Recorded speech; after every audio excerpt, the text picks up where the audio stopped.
Welcome back to Persona 5 Royal. Last time we cleared out all of the targets in this run of Mementos, and so now it's going to be time to head up to the end of Dart, which is actually quite a long area. There's still quite a bit left to go. I'm glad I noticed the ticket machine this time. Holy crap, do I not have to worry about SP at all. So maybe it doesn't actually matter that Makoto just blows through it really quickly with her stuff, but this right here is Thor. The enemies from the Cliff-Off world should start showing up eventually. So there's Yamada no Orochi. I do need to pay a special attention to treasure demons because I don't have Crystal Skull. And Crystal Skull can appear in the Cliff-Off world. That's why I didn't explicitly grind for it earlier. It didn't show up in my run of Cliff-Off world though, so I have to wait for it here. In fact, do treasure traps work here? Maybe they do. Okay, let's do that. I'm pretty sure that in Dart, you do get Crystal Skull to show up. But something else about the path of Dart that I didn't talk about last time is... I hate when people ask me to say stuff in English just because I lived overseas. How do you even respond to that ridiculous request when there's no right answer? Oh yeah, I know, I really know that. It's like, oh yeah, you did like a couple of Japanese courses like a university. Say something in Japanese, please. Yeah, I've got that quite a bit. Although now I'm just being reminded of when my half-brother, when he was really, really young, whenever people said to say thank you in French, he would say thank you in French. But yeah, anyway, oh, guys, cut that one off. But as I was saying, so yeah, treasure trap, I need to get, I already have Hope Diamond. Crystal Skull is what I need. Okay. I am also going to need to farm stuff here. Oh yeah, that's what I was saying. So, something about Dart that is kind of interesting is that if you didn't do the Mementos requests that are at the end of each floor, like the main one is the Stalker, who turns into bugs, and that's the only way to get bugs, but like also the Shonky Builder, with the, you know, the cinema, that guy. So if you didn't do any of those, in the third semester, they are still accessible, but they are moved to Dart instead of appearing in their normal spots, and, I mentioned earlier that I think there was a reason for that, and this is, now I can finally say why. So, you're required to reach the end of Mementos in, on the final day, before, or like when confronting Yaldabaoth. And so... Check this out. Last night, I dreamt I was getting into some sick Phantom Thief action. Guess that shows just how important the Phantom Thieves have become to you. Yeah, we're all gonna have dreams like that for the rest of our lives, probably. But it's cool that, like, for some reason, a lot of people are talking about dreams here. But yeah, because you're forced to explore, like, all of Mementos all the way up to the end, didn't even know there was a Thieves' Den award for that, also I like what it looks like, then it would be, like, you would be forced to fight all of those request bosses, like, in a row if you hadn't done them by that point. So I feel like for the sake of convenience, those become inaccessible on the final day. And so, because they've all been removed from normal Mementos and probably flagged that way, and so they couldn't just put them back in Royal in the third semester, they instead moved them here. That's just my theory, though, as to why. Like, I've never actually reached the end of the game, or the vanilla end of the game. Jai is not so bad. I just don't like how there aren't any PC shops around there. The secondhand store doesn't count? Oh, mister. Sometimes they have some good... I was just gonna say, we literally bought our secondhand laptop from there. Also, have I actually gone over this before? I think there's actually a conversation that confirms that that secondhand laptop that you buy from the Yongen, well, secondhand store, that was actually Futaba's originally. I forget exactly where that's mentioned, but it is definitely pointed out. Wow, we are overkill on SP management right now. That's part of why I'm not really a huge, like, I don't know why that insta-kill took ages to activate, but like, why I'm not like a massive fan of Sojiro's Confidant benefits. Like, I still just rank him as like a B tier. He's really good like for new players early in the game, but I personally feel like, again, I played this game quite a lot, but to me, SP management isn't really much of a big deal past the first palace, and you can't get Sojiro's Confidants started until after the first palace, I believe, or at least very soon before its deadline, so it's not really that useful there. But, okay, now that we're into this state, and I may have to stop my tangent a few times for Mementos skits when they show up. I consider growing my own bean sprouts, like that. but it seems to be more expensive than buying them grown. Why are you even bothering with that? Just stop being so cheap with your food.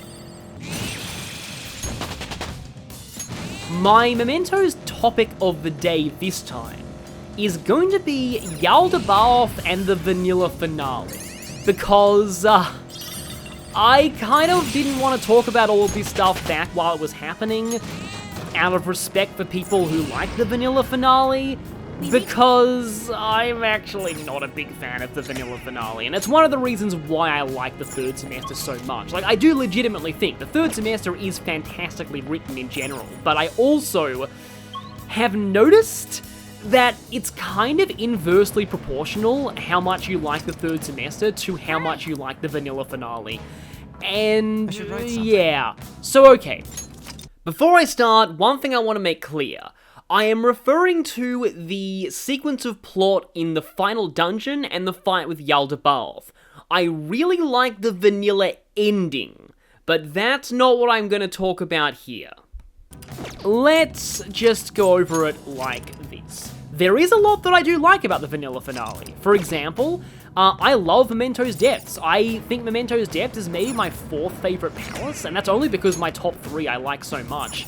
And yeah, Kanashiro's palace is in my top 3, which is kind of surprising. I think Okumura's is as well, and then of course Maruki's is my number 1. And then no, actually Shido's might be over Okumura's, because I realized now that I actually like Shido's palace a lot. Like while recording it, like it's kind of a shame that like the videos I did of Shido's palace actually proportionally didn't actually get all that many views compared to like the rest of the series, other than the Akechi and the Shido fight. And I find that kind of a shame because I actually had like the most fun recording that palace of any palace in this playthrough. Because as I said there, like, it's when I get to really let loose with all my best personas. But anyway, so yeah, like, Mementos Depths, love the aesthetic, love the music. I actually think it's an underrated dungeon. I think it's pretty good. The reveal of False Igor. I think, like, conceptually, False Igor is a very good twist villain, conceptually. Like, there's been a lot of, you know, twist villains, especially when Disney started overusing.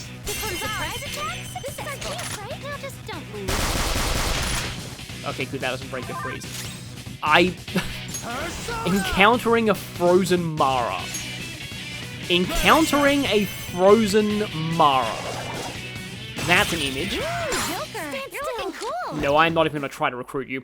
But yeah, like, a lot of the flack that twist villains have got, like, lately, I actually think that, False Igor is a great twist villain. Like, it puts so much more of the earlier game into perspective, the fact that he's so vague about rehabilitation, the fact that his methods of fusing personas are so cruel, the fact that he never even directly fuses personas, you might have noticed. Igor was always the one who did the card fusions previously, but Igor leaves it up to Caroline and Justina with P5. I mean, that's a bit of foreshadowing you'll only catch if you played earlier games, that and welcome to my Velvet Room instead of the Velvet Room, which I'm actually kind of proud of myself because I noticed that right from the earliest Japanese trailers. I noticed that he said Watakushi no Berubeto Rumu e instead of just simply Berubeto Rumu e, and I was like, hang on, Igor doesn't usually call it my Velvet Room, it's always the Velvet Room. But even if you haven't played the earlier games, like, you can kind of tell there's something, I'm so sorry to use this, sus about Igor the whole game, and so all of that pays off. I also, I mentioned before, I love the fact that he's like, kind of the ultimate authority figure over Joker. Hey, good. This isn't quite the same flavor I was told about. It tastes... I learned that a person's sense of taste will change as they get older. And how old are you exactly? Is that true? Has it happened to you? Well, we're a little older than we were when we started this story. see.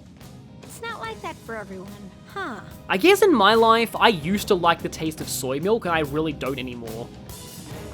I just can't bring myself to like the flowers here.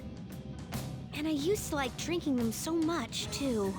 I wonder if this is something to do with Maruki's reality. If I don't succeed in my studies, then...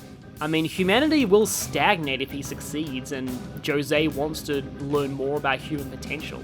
I just noticed there are, like, 3 umbrellas in his car. Wait, I have to focus. Hi. Yeah, he seems kind of depressed right now. It's sort of a shame, but... Okay, yeah, I'm not going to spend anything on experience because that would break the game. But yeah, I was saying, like, he's like the ultimate authority figure over Joker, so the fact that he is like the ultimate big bad, it fits in a story that's about rebelling against authority. So, like, that all fits. The reveal itself, I think, is quite good. The reveal of Lavenza is also great. Here's something funny, speaking of earlier trailers. The scene where Caroline and Justine walk towards the guillotine to be fused, there is a tiny clip of that in the trailers. Go and look at the early trailers and you can see that. In fact, there's even a clip of Yuki Mishima on the train freaking out at blood being everywhere. There's actually so many clips in those trailers that are from hugely spoilery scenes from later in the story, and yet they don't really, you know, you don't think of them much when they're in the trailers. I also love how one of those guys laughed while frozen when I hit him with an attacking brains. Oh, who's that hitting? Oh, Unparalleled Eyes, nice. It's hitting nobody.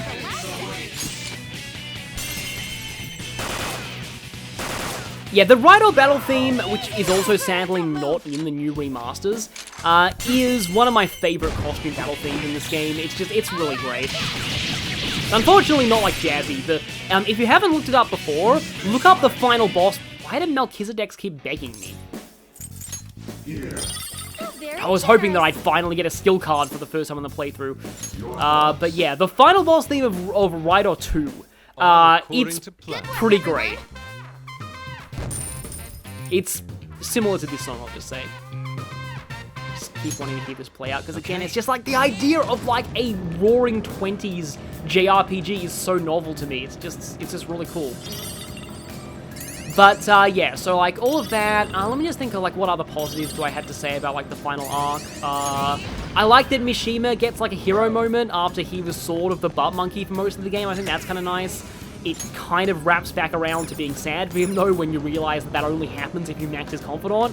I remember when that was first discovered in the early days of this game's Japanese release, and like people were just laughing online so much when they were just like Floral Pants Man did become a meme for a very short time. If you could shoot grappling hooks from your hands, you'd probably be able to get around just using those. Ooh, that sounds fun. It'd probably be a good workout too.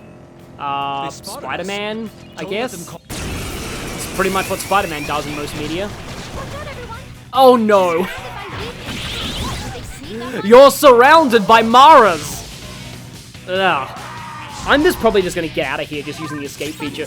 Although this just reminds me of something that I didn't get a chance to talk about the first time Mara showed up, but I was watching like a documentary of like someone going to like Japan, and like in particular like he went through some different like guides, and there was like an older woman who was really snarky at him. But like there was one guide that a lot of people liked because he was very like he was a guy from Tokyo, I think, who was very eccentric, and this just always just makes me think of Mara and SMT because basically there was this sort of like festival thing going on. And the guy just introduced it with like, so we have this penis festival. I just like the way that he said it so dramatically, and it really was this like the episode got a higher rating on like Netflix / no, it's Amazon Prime.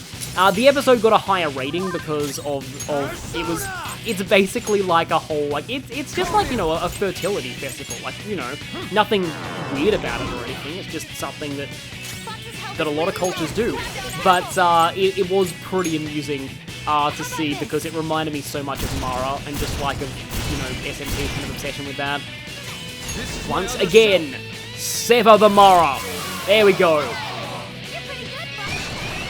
Okay, thankfully that wasn't another bunch of Maras that ambushed me. So, the thing that I don't like about the final arc... haven't shown this before, so I might as well. It's sort of a prettier looking Thermopylae. So the first thing, right, is that, like, I did say that, False Igor was a good twist villain. I didn't mention anything about, oh, you've lost the technicals of that because confusion is inferior to forget in this game. I keep forgetting that. No pun intended.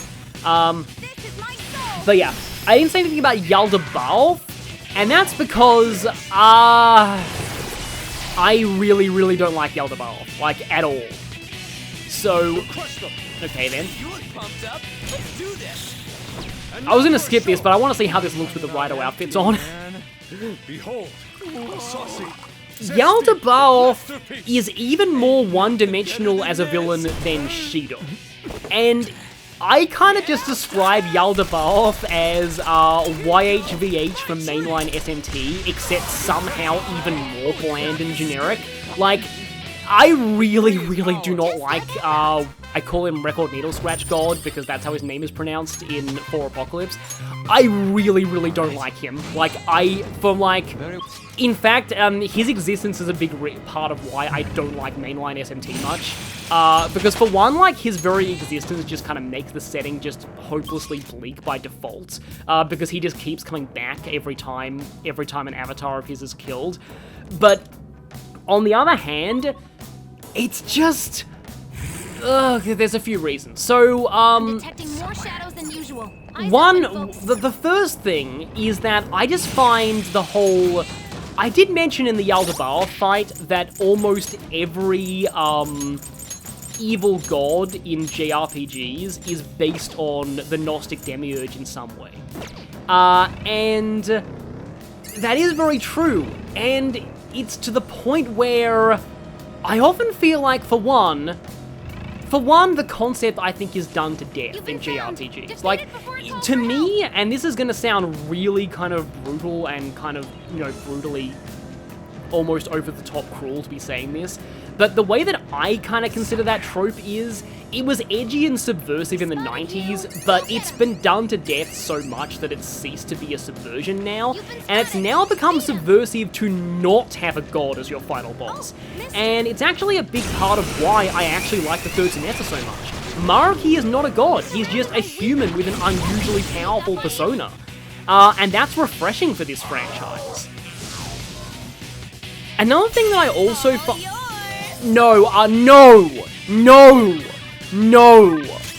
No, I'm escaping. That did not happen. That image is gonna get out of my head right now. Bad arm. Bad P5.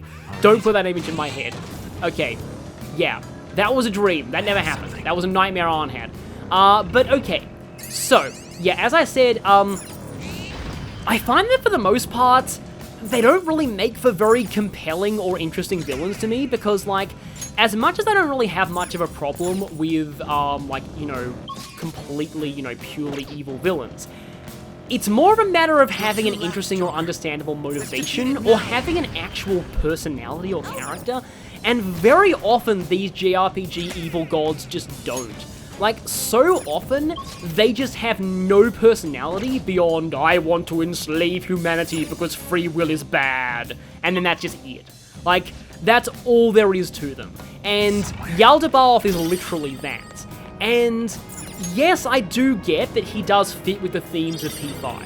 He does fit with the themes of rebellion, and like, what Yaldabaoth is, him being the amalgamation of the apathy of the masses, and him being the whole incarnation of the idea of evil thrives when good men do nothing, well, good people do nothing.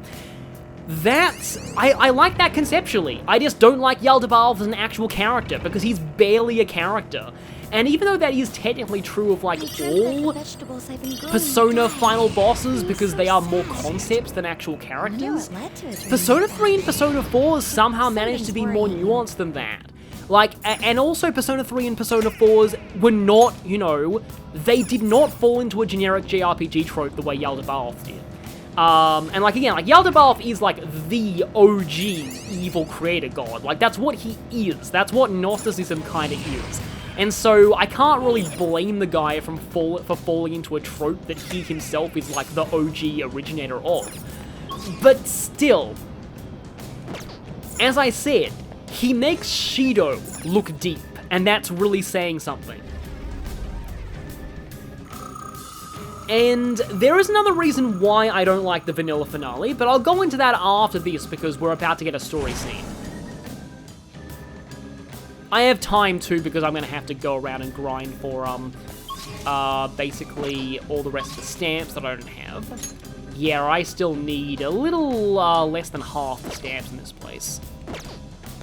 But yeah, I've been wanting to get that Yaldabaoth rant off my chest for a while. In fact, before I do the story scene, let me just get one final bit of negativity off my chest. This line right here. I see. If a god plays naughty, then it's a demon lord's duty to punish him. What better way is there for a finale as a trickster? I didn't say anything about it at the time because I didn't want to kill the mood. I hate that line. I really hate that line. I think it sounds so awkward and clunkily translated and just downright stupid. Like, there had to have been a better way to word that.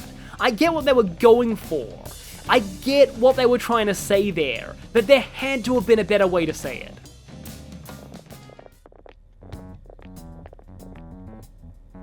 Whoa. And voice acting is gone, okay then. Tons of computery stuff. I love it when people just, use terms like that.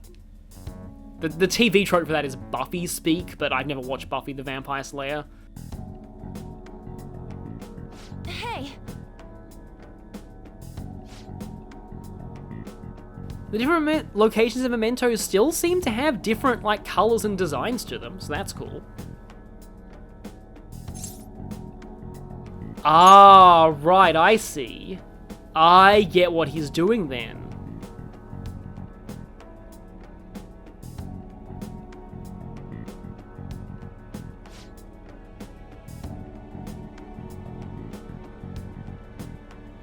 Yeah, as I've said, it hasn't quite reached everyone just yet.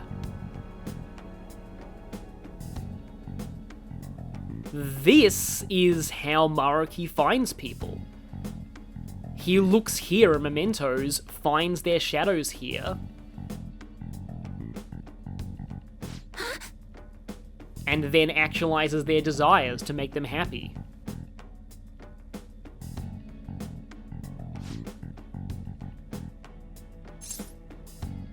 Yep, they look like tendrils to me.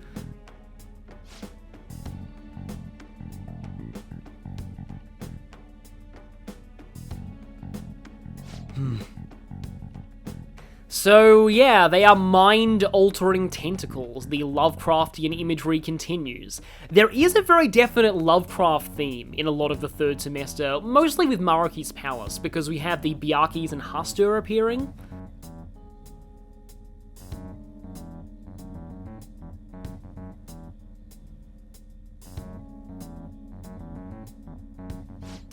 So I wonder why there's a Lovecraftian theme going on here. In fact, it's actually a little bit of an allusion to Persona 2, because that also had some Lovecraft themes. In fact, Byakhi first appeared in Persona 2 and has not appeared since Persona 2. Not even in mainline, I'm pretty sure.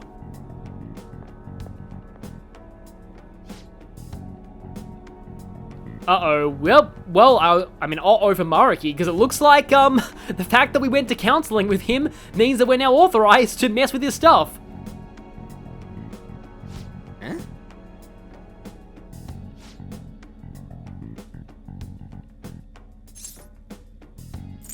Yes, let's see what happens when we cut funding to Maruki's research, this time in Mementos.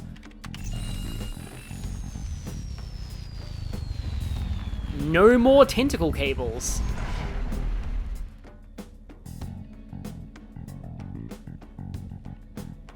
To resume data streaming, please don't. I love Ryuji's line there. Well, yeah, well, we stopped the thing that was stopping us from stopping Maruki, so yeah, we are pretty close to stopping him. I wanted to see how many stops I could fit into one sentence.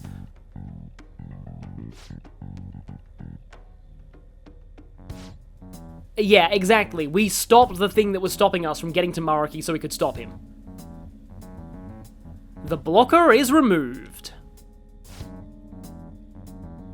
Yeah, you know what? This brings a whole new meaning to the term mental block. We're gonna be doing that tomorrow, because for now, I just want to finish up getting all the stamps here, because that will be all of them. And I'm gonna go back to the Vault Room and fuse some stuff, because I really want to get Raoul.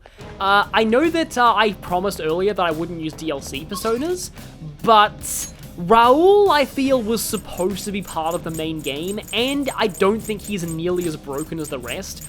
From what a lot of people in the comments have told me, Raoul is like one of the few DLC personas that most people say there's no shame in using.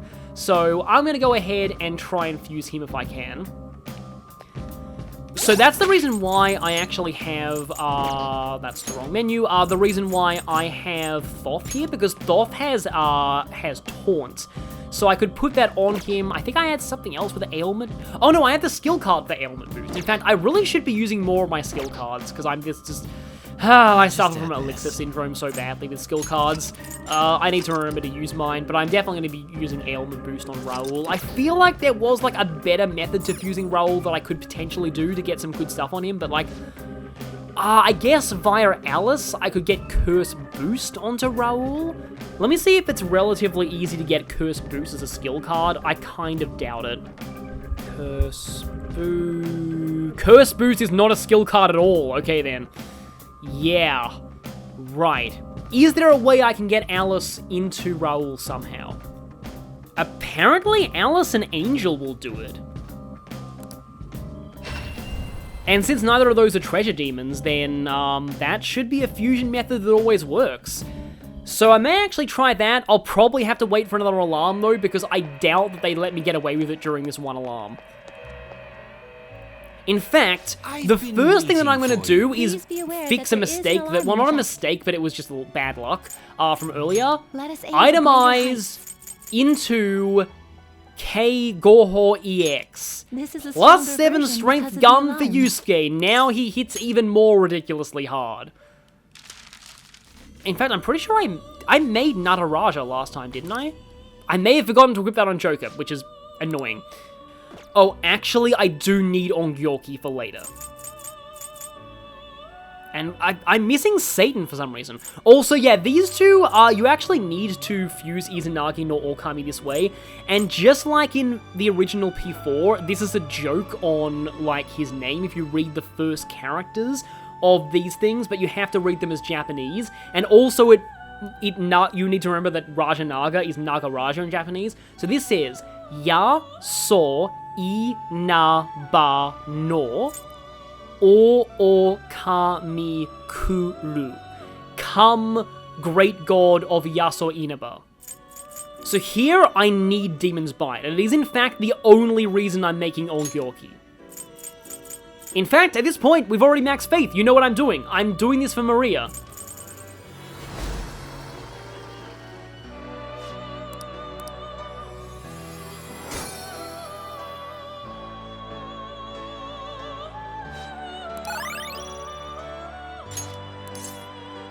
Let's see what I get here.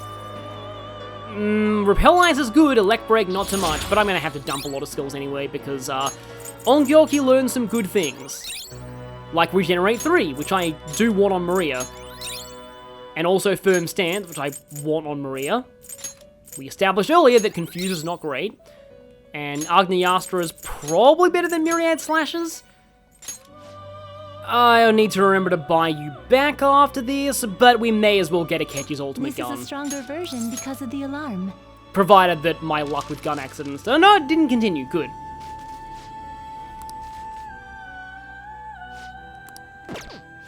I had a feeling that might happen. That's a problem, because I wanted to see if I could fuse something good. Than usual. This is a worthwhile In that case, hey Metatron, let's throw a gem at you to make you stronger. Or, you know, precious metal.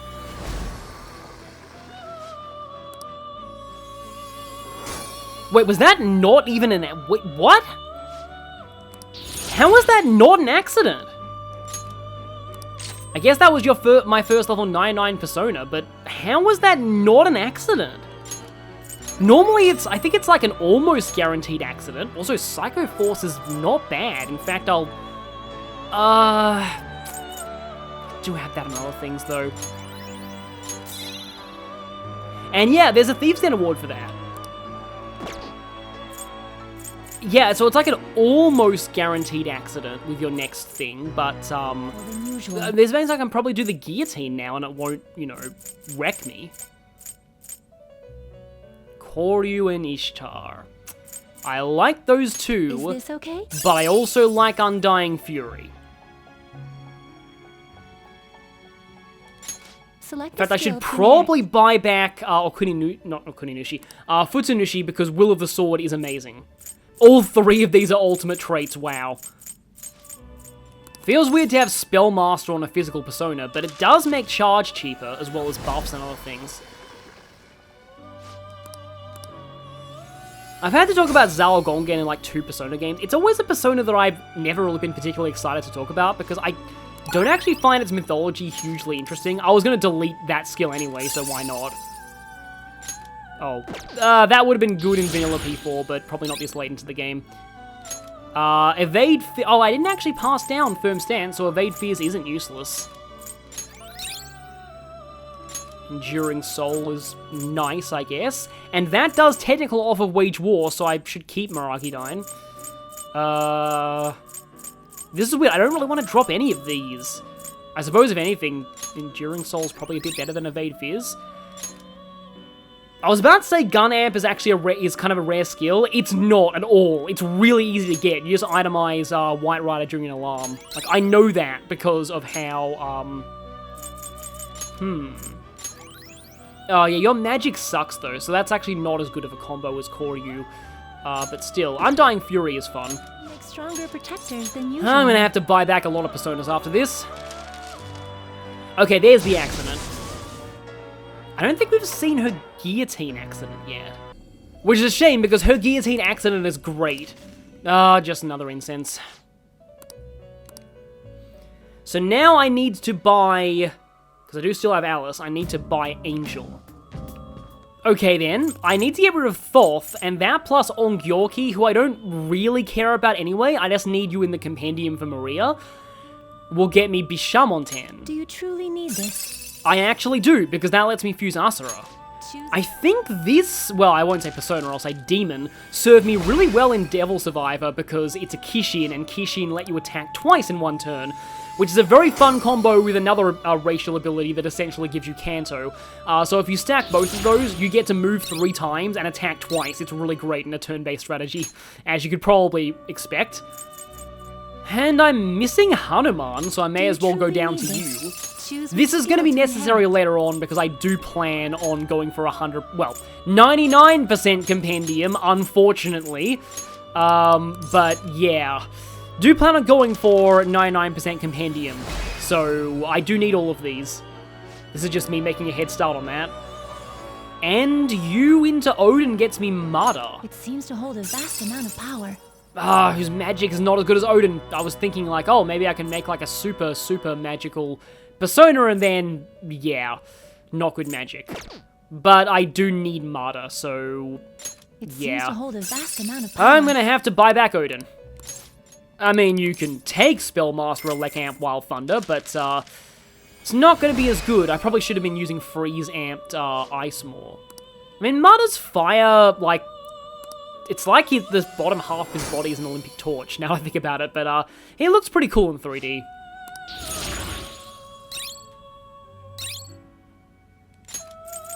Not a lot of things get the single target version of Blazing Hell Inferno, so I'll keep that. Oh, but everything else here is really good, except Fortify Spirit, so let's dump that. No, I do not need Amrita Shower. Which is actually a reference to his mythology. Hang on a minute. Demon's Bite. You plus Sao Gongen It seems to hold a vast amount of gets power. me Demon's Bite on Maria. I was planning on doing that later, but, next alarm. I can go ahead and do that. That's going to be really fun. Just to browse the entries. Sorting by level is usually the best way to get back all of your best personas that you may have, like, you know, fused away. You know what? Now's my main chance to show off all of the villain outfits that he gets, so let's go for Hazama's uniform. Yeah, that one's really different to the rest of us. And he has that totally not evil looking badge on it. And he's even smirking about it too. So I'm going to be heading back in, and then I will be grinding for stamps. But I guess while I'm here and waiting for the next alarm, I can talk about... yeah. I'm going to talk about the other reason why I don't like the vanilla finale, and that's because... people are going to get on my case for this, because... I'll just add this. I do get... there's a lot of spectacle in the vanilla finale. Like, and a lot of people really do love it. Like, it's very, very popular. It's a very iconic moment to people who are huge fans of Persona 5. And I do like this game quite a lot. But... I can feel it. Because Persona 5 was not my first Persona game, Good. Your repertoire's great. I couldn't help but notice that in terms of, like, what actually happens... Persona 5's finale is nearly identical to Persona 4's, just with more spectacle. The same plot beats are hit, exactly the same plot beats.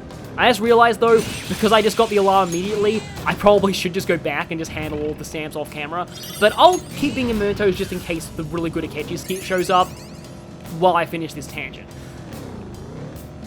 Yeah.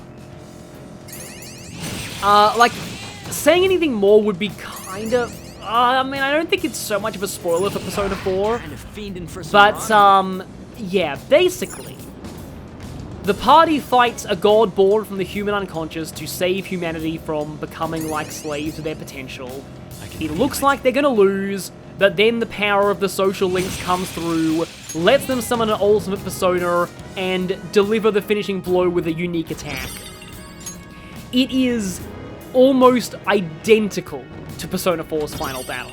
And to me, no amount of increased spectacle can really change that fact. And that's another reason why I personally prefer the third semester's finale. Because, again, it is different to what happens in Persona 4 and Persona 3. It is very, very different. And again, like, Maruki is an antagonist with... like, I'll talk more about my thoughts on Maruki later, but, like, I feel like I weirdly like Maruki more in spite of him being sympathetic rather than because of it. But I just think Maruki in general is a very well-written character and just an incredibly fascinating one. While I may not, you know, agree with what he's doing and stuff, I think he's a really good way to do a more sympathetic antagonist in a Persona-like setting. And again, I love the fact that he is just a human with an unusually powerful persona. It's different from, like, the final boss being like a god, and it's just in general, like, okay, so Final Fantasy X and Fire, like, you might be wondering why I have such a distaste for, like, god final boss. Yes! Please be Crystal Skull! Oh, it's Hope Time! Ah! Is that a rare one? Oh, it's frozen. Okay, didn't realize I could start frozen.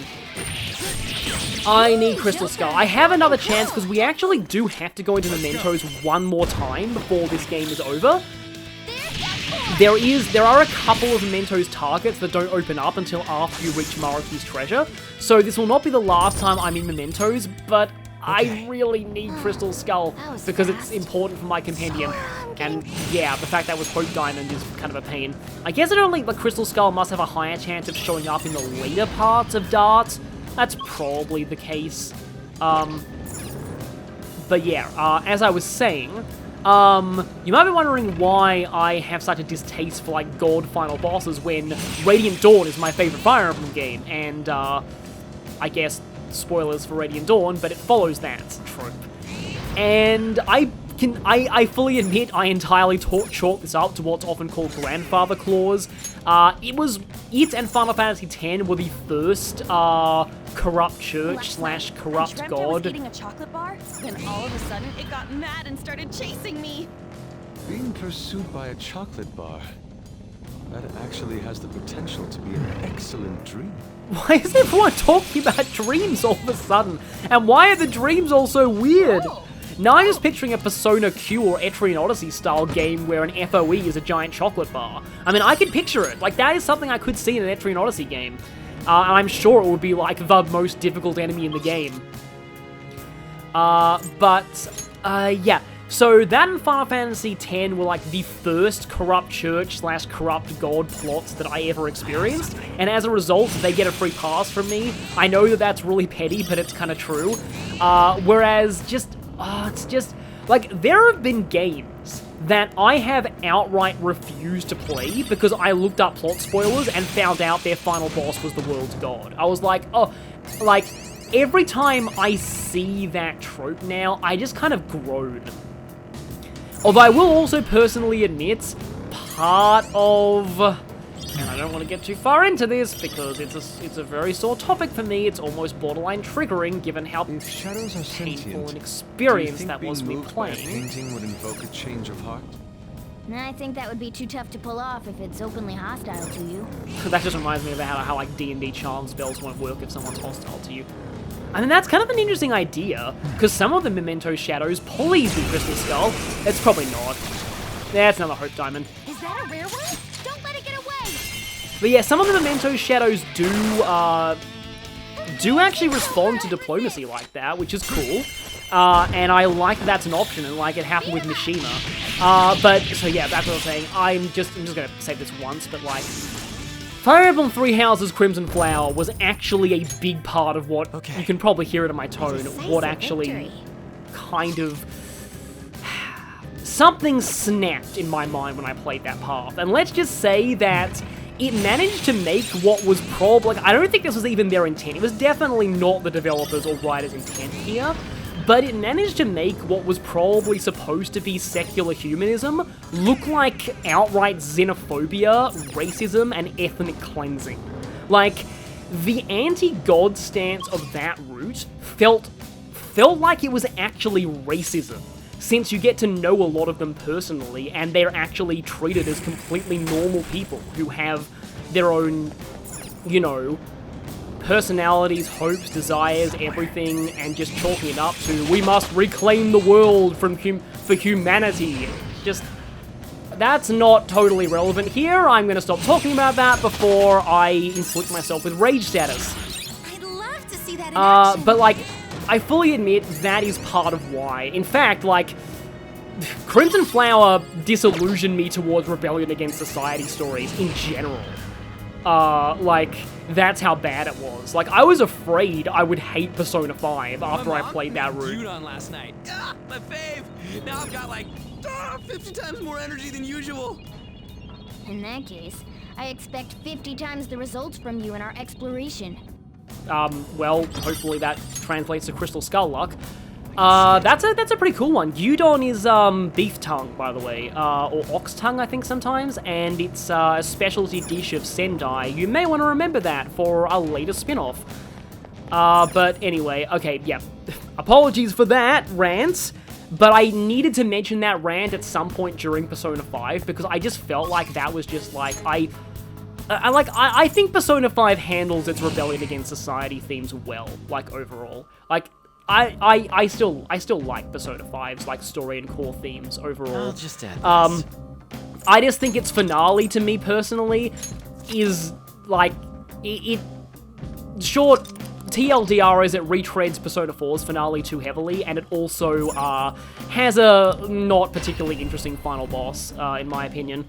I don't even think the Yaldabaoth fight is that great. It's just, you'll see, but the third semester final boss fight is actually excellent. Like, I think, like, mechanically as well as narratively, I love it so much more than Yaldabaoth, so look forward to that.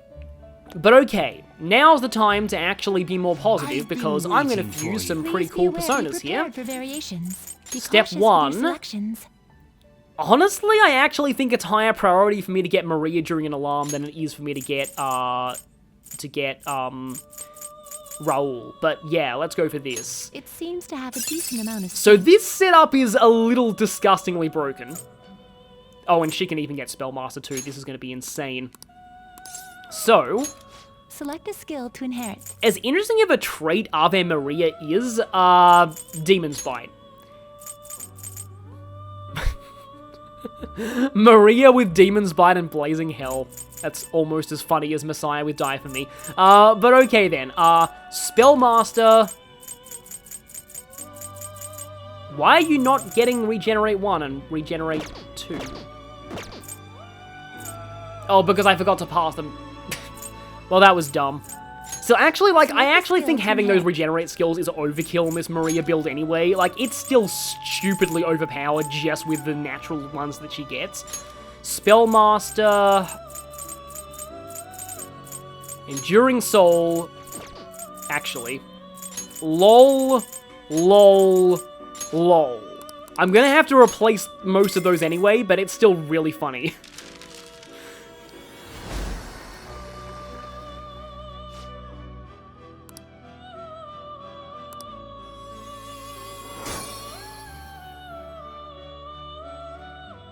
Yeah, the end of this episode has become very weird, and no, I need Invigorate 3. I mean, actually, it doesn't get boosted by her trait, or by Demon's Bite. Like, if she could have, like, this is the other kind of interesting thing. If she could have Messiah's Hallowed Spirit, that would actually be perfect, but she can't, because DLC traits aren't transferable. Here we go, I need Holy Embrace. So maybe I actually get rid of that. I don't really want that. Holy Whisper I also need. Oh, actually, no, I do want the SP recovery because that stacks with this. Oh, well, I'm just so attached to this hilarious setup. But I need Enduring Soul as part of this, so I'm gonna have to get rid of Burn Boost. Accessories as well. With this, I could get Thunder Rain on Arn, which might be kind of fun, or Makoto. Actually feel kind of bad seeing Ishtar in that pose. Okay, please don't be in accident mode. Okay, good. I can get Raoul. With your selections. Alice, Angel. Is this okay? And with this, select a skill to inherit. I need, as funny as that would be, no, I need Haze. Oh, actually, oh no, that's Baton Pass. So I was thinking that was the Skillful Technique, the one that boosts technical damage, because that would be really good for Raoul. But no, Hazy Presence. Actually, that's great too. Curse Boost, Cursed Amp, you already learned Curse Amp naturally, but oh well. Debilitate Makajama, I guess. Though I will have to replace something with my skill card for Ailment Boost. And here it is. I am Raoul. How delightful, you've awakened my true form. Very well, walk your chosen path without fear of mistake. I absolutely cannot do Xander Mobus's voice.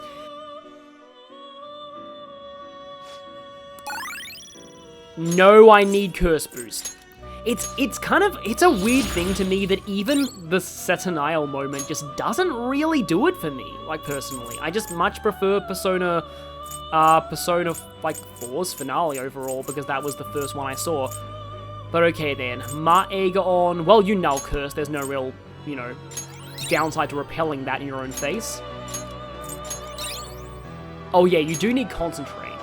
I have Debilitate on other... Actually, I know, maybe keeping Debilitate on you is kind of okay. Life... that's... yeah, probably fine. I'm gonna have to actually get rid of Debilitate anyway, because I need everything else in this moveset, and I need, and I really want Ailment Boost. Okay, I'm okay with that being an accident, because that means Raoul gets more stats. Just, I kind of hope that some of those stats are magic. I haven't had good luck with that in this playthrough so far. Just notice that his hands are like claws. Yep, I didn't get magic. But agility is nice, though, because he kind of has a dodge tank build. Well, not kinda, he really has a dodge tank build. And now, skill card time. I can give him the ultimate skill, blank card, no. Here we go, Ailment Boost. I have Null Fizz as well. But yeah, with this, Phantom Show is nearly guaranteed to work. It's like over 90%. You don't need any other ailment boosting skills or traits. I actually do have Regenerate 3 and Regenerate 1 skill cards. Okay, do you have room for this? Oh, I'm probably gonna have to get rid of Fire Amp, though. So already I'm healing 80% per turn with this setup, and this will be an additional 12%, so that will be 92% regeneration. Okay, as funny as this is, I think I'd rather show this off. So that's, Regenerate 1 is, what percentage is Regenerate 1 again? So that's 2%, so now I'm recovering, 96% max HP per turn. Not quite 100%, but it's good enough. That was actually more eventful than I expected for this episode. I'll be getting all of the stats off camera, but just for the sake of showing exiting Mementos, I'm gonna, well, show it now, and show what we're gonna get here in our nav app for a job well done. With the SMT if victory theme here, which is actually quite nice. This reminds me of those chill vibes to study 2 videos. I'll see you all next time when we return to Maruki's palace.